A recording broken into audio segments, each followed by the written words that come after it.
Hey YouTube, this is Dean making another vid. If you love my content, please consider hitting the like button. Also, please consider subscribing, as it is very much appreciated. Okay, I just wanted to show you this. I was looking on eBay and Borderland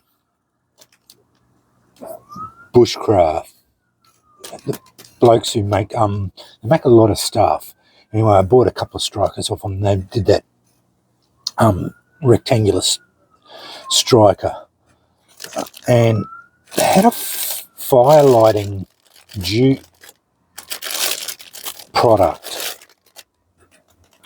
They sell it with a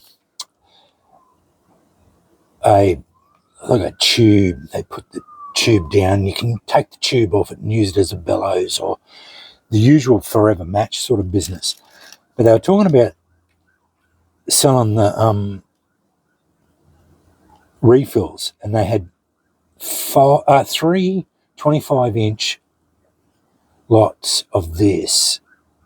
And they just, as far as it said, just said wax impregnated jute. Well, this is hemp. They reckon it's hemp, but it's jute as far as I know. This is the normal 10 mil jute or hemp or whatever it is that I've been using religiously for the last 3 or 4 years. I get it off Legion. From eBay. They sell 3 lots of it for about $15.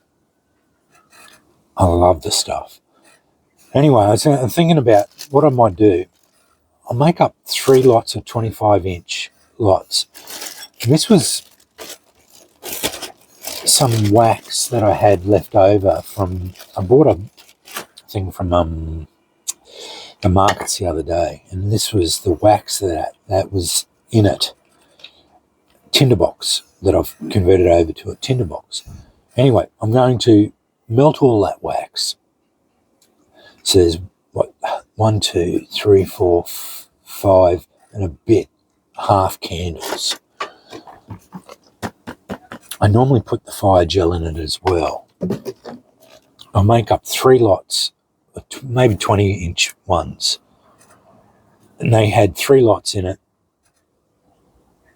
And they marketed it as a refill kit. Anyway, I'll make that up. And it was supposed to be the ultimate fire starter. And you know how they always market it as ultimate everything. Everything's got to be ultimate or maxima. Uber, great, fantastic, all the marketing ploy. Anyway, but the idea is, once it's wax impregnated and got the fire lighting gel in it, you just cut a bit off. Either drive sparks into it through ferro rod or hit it with a flame. And then that starts the fire, and then you've got the ability to throw that into your tinder bundle, and that gets you going. So yeah, I'm going to make up 1 lot anyway, at least, because I'm down to the last little bit, and that'll be 1, that'll leave me enough then, and that'll refill going on for the next lot of my jute. So yeah, I looked in there. I actually got about 5 or 6 of these in standby. I always like to have a lot of this stuff on hand. So yeah, because otherwise, I've always liked to have enough jute on hand. But yeah, I just thought I'd show you that, and I'll show you what I come up with, and we'll do a little bit of a burn test. But I've always, with a forever match, once your wax impregnated, I don't think I've ever put the fire gel in the forever matches before either. But because this is going to be for specifically as a fire lighter, I'm going to definitely put the fire gel in it. So yeah, I think that should be an interesting little fire thing. And then I'll get the 3 of them.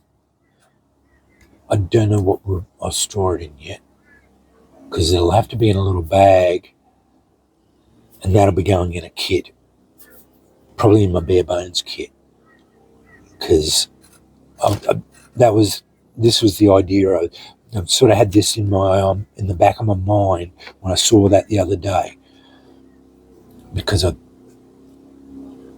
sort of trying to round out that bare bones kit. So yeah, because I've got it in its own kit. But I didn't want to necessarily fill that up too much either. So yeah, we'll see how we go anyway.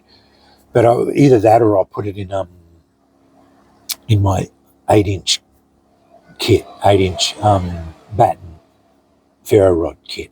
Either one. But I'll only make up one because yeah, I just that'll certainly would use the stuff seems to soak up a fair bit of wax. But it'll be interesting to see what the fire gel does to it as well. So yeah. Anyway, thanks for watching.